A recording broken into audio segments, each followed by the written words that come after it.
Assalamualaikum dan salam sejahtera. Kami daripada Kumpulan Wanita Terakhir ingin membentangkan tentang pertandingan debat ala parlimen di SMK Seri Perak. Saya, Nufara Emilia binti Syamsul Azrin, nombor metrik 204214. Hai, nama saya Nur Aini Sofia binti Syahrir Rahman, nombor metrik saya 202,000. Hai, Assalamualaikum. Nama saya Siti Farah Najiha binti Muhammad Aliman. Nombor metrik saya 204217. Hai, nama saya Nur Fariha Ajani binti Rusidi. Nombor metrik saya 204703. Hello, nama saya Zulaikha binti Abi Salam. Nombor metrik saya adalah 201999. Okay, so hari ini saya akan menerangkan bahagian pengenalan dan latar belakang iaitu definisi debat ala parlimen.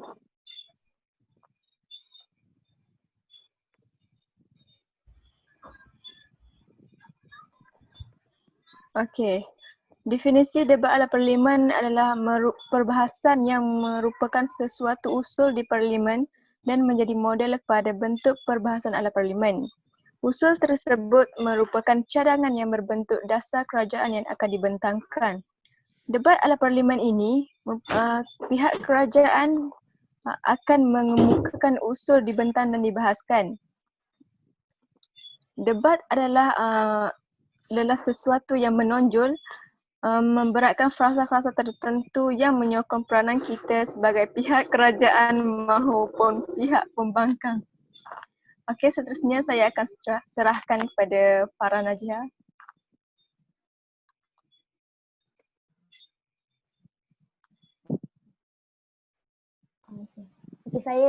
Assalamualaikum. Saya akan meneruskan pembincangan dengan cara pelaksanaan projek.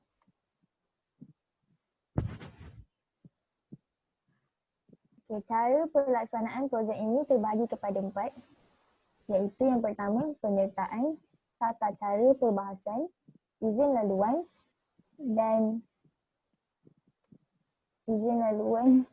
dan celahan. Okey. Penyertaan debat ala parlimen ini terbuka kepada semua murid warga negara Malaysia dari tingkatan 1 hingga tingkatan 5. Sekolah-sekolah yang terlibat adalah sekolah menengah kebangsaan, sekolah menengah jenis kebangsaan, sekolah menengah agama bantuan kerajaan, sekolah menengah agama negeri, sekolah agama bantuan kerajaan dan sekolah swasta yang berdaftar dengan KPM.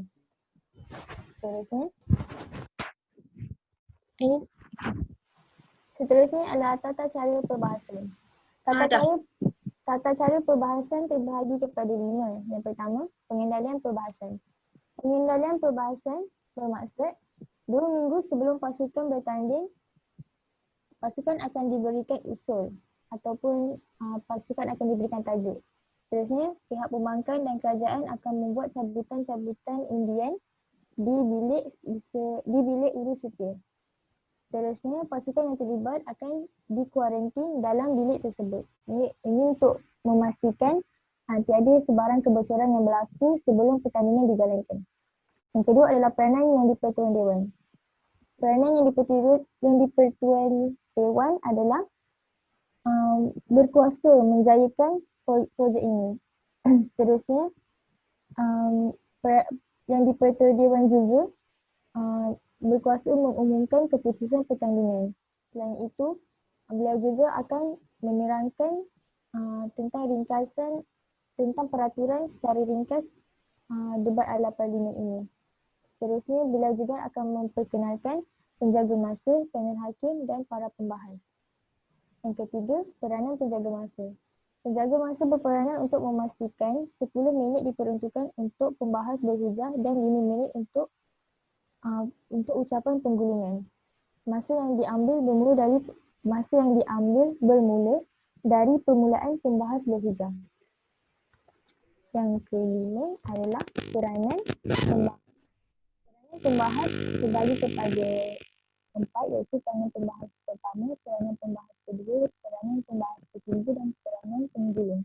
Peranan pembahas pertama bagi pihak kerajaan adalah untuk memberi definisi takrifan terhadap usul yang dimiliki. Peranan pembahas pertama bagi pihak pembangkang adalah untuk menyatakan pendirian pihak pembangkang sama ada bersetuju atau menolak definisi usul yang telah diberikan oleh pihak kerajaan. Keterangan pembahas kedua bagi pihak kerajaan pula menyatakan pendirian pihak kerajaan sama ada bersetuju atau tidak definisi baru yang telah diberikan oleh pihak pembangkang. Keterangan pembahas kedua bagi pihak pembangkang pula berkenan membidas hujah yang telah diberikan oleh pembahas kedua pembahas kedua pihak kerajaan. Seterusnya peranan penggulung.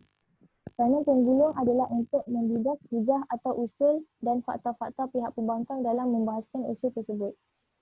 Ini penggulung pihak kerajaan. Manakala pihak pembangkang pula membidas hujah atau usul dan fakta-fakta pihak kerajaan dan menyatakan kesilapan yang telah dilakukan oleh pihak kerajaan. Seterusnya, izin laluan. Izin laluan terbagi kepada dua, iaitu etika dan memohon dan meminta izin laluan. Etika digunakan memohon antara minit ketiga dan minit ke-8 hujahan pembahas. Tidak boleh dilakukan pada 2 minit pertama dan minit ke-8 semasa pembahas sedang berhujah. Seterusnya tidak boleh digunakan semasa ucapan penggulungan. Memohon dan meminta izin laluan pula sepanjang perbahasan, pembahas diwajibkan untuk memohon izin laluan sebanyak 2 kali. Pembahas juga mesti menerima paling kurang 2 kali izin laluan yang ditujukan kepadanya. Pembahas yang memohon izin laluan kurang daripada 2 kali akan kehilangan markah isi dan markah strategi. Seterusnya adalah celahan.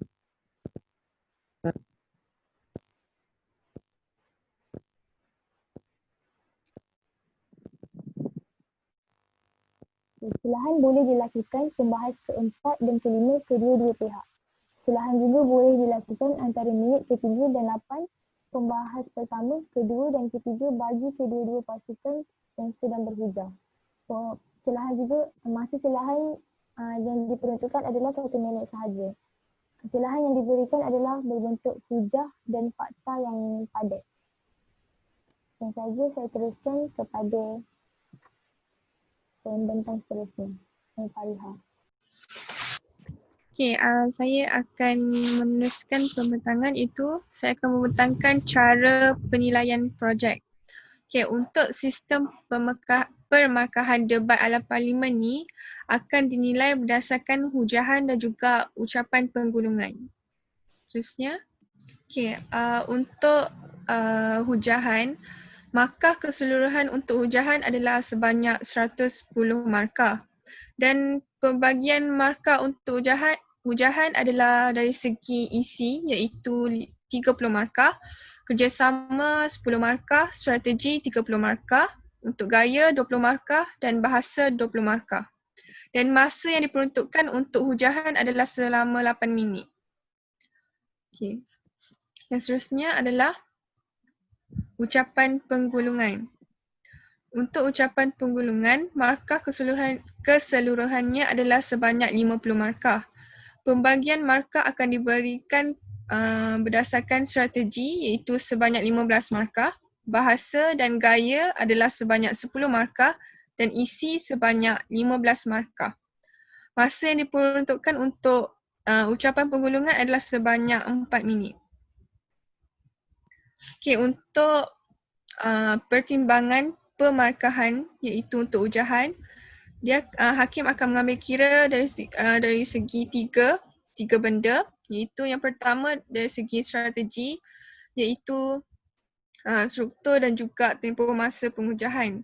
Untuk struktur, pengujahan yang berkualiti mempunyai pendahuluan, huraian dan juga penutup yang jelas. Dan untuk tempoh masa, setiap pembahas itu perlu menggunakan masa yang diperuntukkan. Okay, yang seterusnya adalah gaya. Gaya, hakim akan menilai macam mana cara pembahas itu berhujah dan menilai dari segi suara dan juga gerak badan. Yang ketiga adalah dari segi bahasa. Dari segi bahasa ni hakim akan menilai dari segi gaya bahasa sama ada pembahas itu menggunakan gaya bahasa yang menarik seperti kiasan ataupun peribahasa. Hakim juga akan menilai dari segi struktur ayat, sebutan dan juga nada. Okey, yang seterusnya.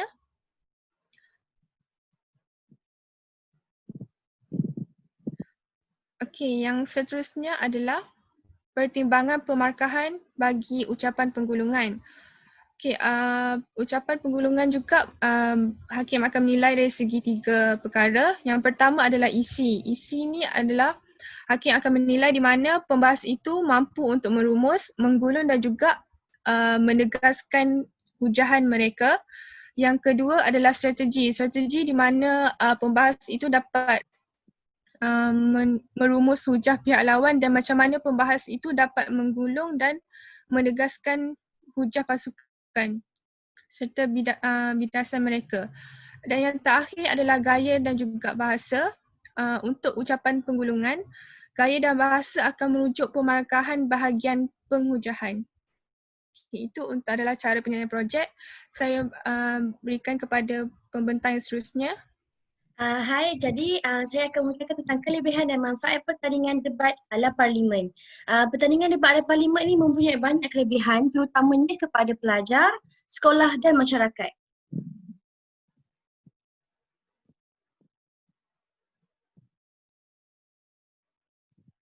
Manfaat kepada pelajar. Dengan adanya pertandingan debat ala parlimen ini, pelajar dapat meningkatkan kemahiran berfikir secara kritis dan logik. Hal ini kerana dalam pertandingan ini amat memerlukan pelajar untuk menggunakan daya kritis dan juga analitis mereka. Ini juga termasuk keupayaan mereka untuk berfikir dalam jangka masa yang pendek dan juga dalam masa yang sama meyakinkan jemaah hakim ataupun juri dalam persembahan yang mantap. Seterusnya, pelajar juga dapat mengasah bakat dalam berdebat dan berhujah secara bernas. Semasa pertandingan debat dijalankan, pelajar harus menggunakan segala keupayaan mereka untuk menjana pelbagai idea supaya dapat memberikan hujah yang bernas beserta dengan bukti-bukti yang sahih. Seterusnya, manfaat pelajar adalah dapat meningkatkan keberanian untuk menjadi pemimpin masa hadapan. Hal ini kerana pertandingan debat melatih pelajar untuk berhujah di halayak ramai serta menggunakan pemikiran aras tinggi.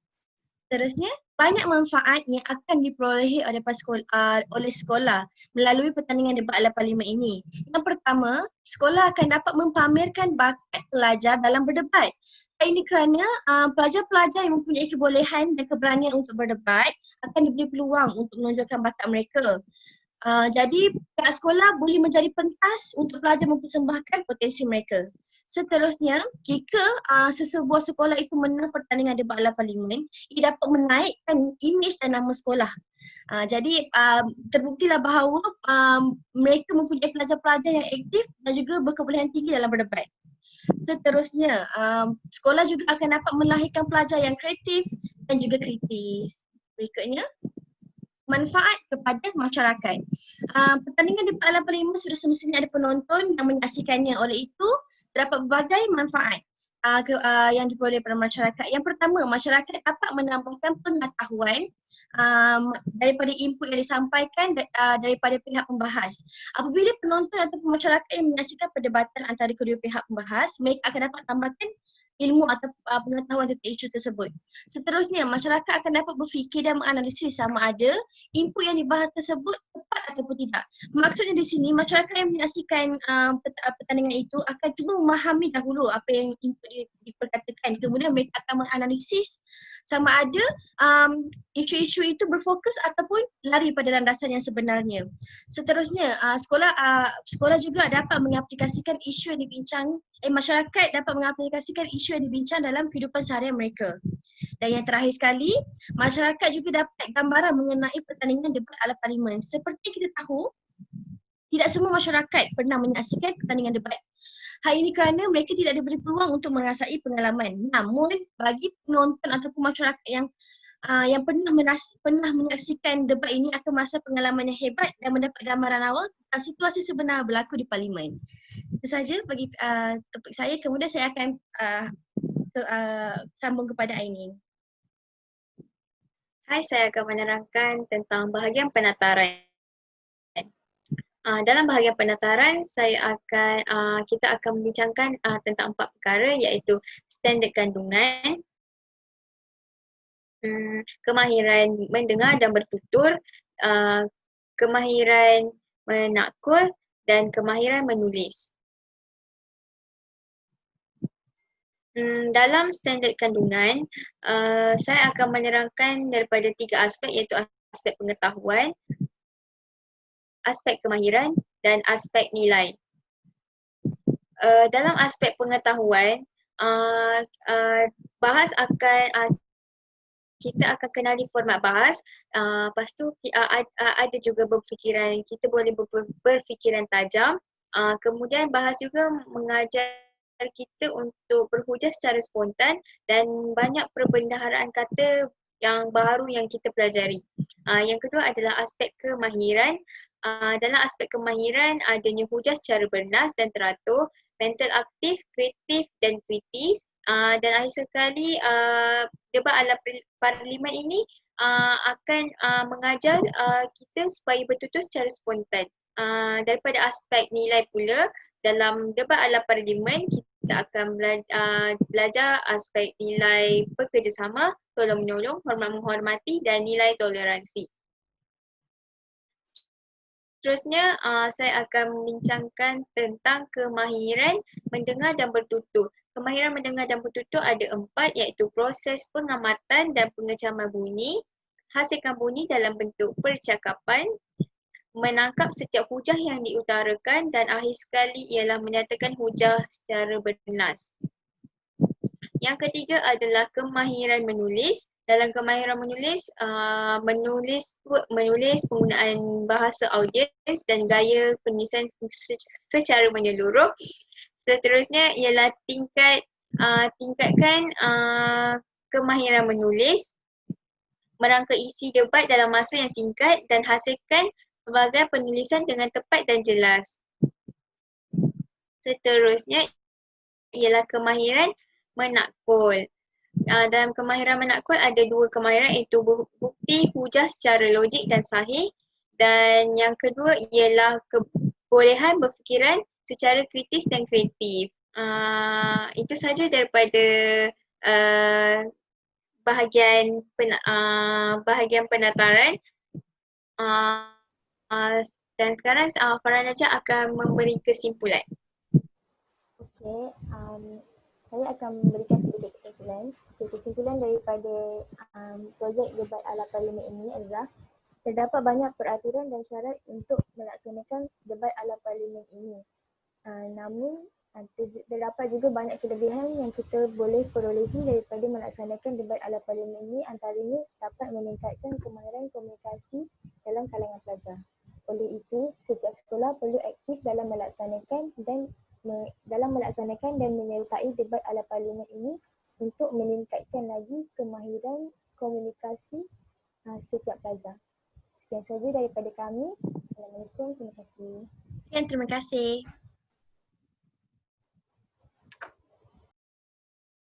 Sidang Dewan yang dihormati, seterusnya saya mempersilakan wakil pihak kerajaan, iaitu Yang Berhormat Muhammad Syarul Aziz bin Muhammad Syarul Nisa, untuk menyampaikan ucapan pengunjungan. Silakan Yang Berhormat.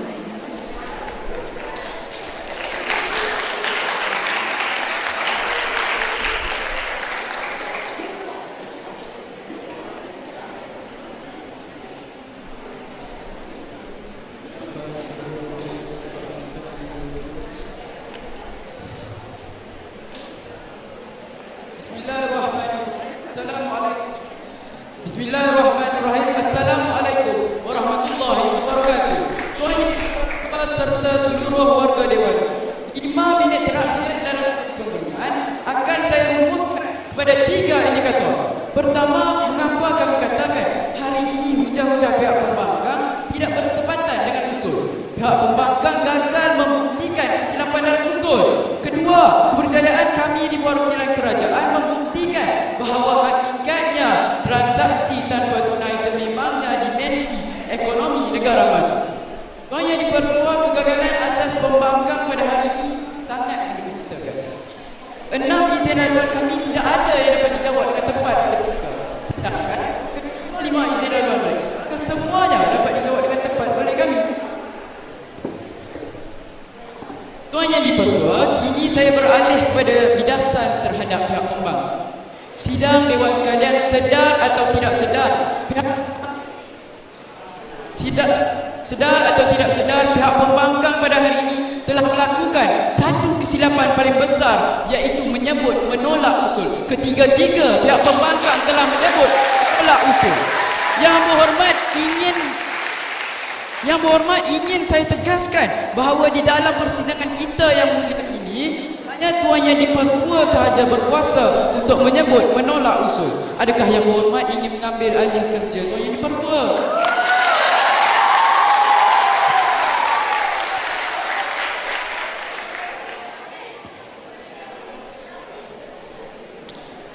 Kedua, apabila bangkitnya pembangkang kedua, beliau hanya membidas dua hujah kami. Yang berhormat telah ketahuan idea Yang berhormat. Saya rayu Yang berhormat, tolonglah jaga adab, jaga percakapan ketika persidangan sedang berlangsung Yang berhormat. Kemudian apabila bangkitnya menteri-menteri kami mengutarakan izin laluan kami, ternyata pihak pembangkang terdiam dan tersedar kebenaran pihak kerajaan pada hari ini. Jika pihak-pihak pembangkang hari ini begitu ragu dengan hujah-hujah mereka, silakan tarik kursi duduk bersama kami.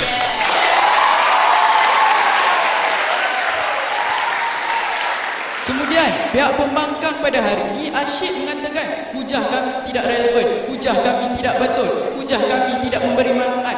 Tetapi saya ingin tanya, mengapa pihak-pihak pembangkang tidak menggunakan 6 izin laluan seperti yang telah diperuntukkan oleh persidangan kita pada hari ini? Mengapa hanya 5 izin laluan yang berjaya diberikan pada hujah kami? Ternyata pendirian pihak pembangkang hari ini tidak teguh. Pihak pembangkang pada hari ini ternyata hanya ingin menegakkan benang yang basah. Tuan Yang di-Pertua, selesai saya merobohkan hujah-hujah rapuh perwakilan pembangkang, pendirian mereka akan terus diranapkan dengan bedilan-bedilan perhujah kami di perwakilan kerajaan. Tuan Yang di-Pertua, bangkitnya saya selaku Perdana Menteri membentangkan pendefinisian usul yang sangat jelas, lantas mengemukakan hujah di bawah kata kunci transaksi tanpa tunai meningkatkan pasaran global. Bukti yang saya nyatakan sangat jelas, iaitu bank dan peniaga dapat meluaskan pasaran mereka. Bangkitnya Menteri kedua menyatakan hujahnya di bawah kata kunci transaksi tanpa tunai meningkatkan jumlah transaksi. Sidang Dewan sekalian, kita dapat lihat hari ini Jepun telah mendapat keuntungan 134.13 bilion dengan adanya transaksi tanpa tunai. Kemudian Tuan Yang di-Pertua, transaksi tanpa tunai menambah usahawan. Sidang Dewan sekalian, dengan adanya transaksi tanpa tunai, usahawan di luar sana dapat ditambah kerana transaksi tanpa tunai membuka ruang kepada semua orang awam. Yang ketiga, saya akan melakukan timbang tara perdebatan. Yang pertama, kami di meja kerajaan telah berjaya membuktikan pada seisi Dewan bahawa sesungguhnya transaksi tanpa tunai dimensi ekonomi negara maju. Niat kami hanya satu. Kami ingin memastikan platform untuk menjana ekonomi negara adalah tepat dan seterusnya membawa nama negara seiring dengan kuasa besar ekonomi dunia. Yang kedua, pihak pembangkang gagal meyakinkan seisi Dewan akan pendirian mereka. Mereka cuma menyatakan kes-kes terpencil mengenai transaksi tanpa tunai. Lantas menyatakan transaksi tanpa tunai tidak relevan untuk dikatakan dimensi ekonomi negara maju. Sidang Dewan sekalian, jangan kerana nila setitik rosak susu sebelanga, jangan kerana kes sedikit yang bermain menilai keseluruhan saksi tanpa tunai untuk terus mencari.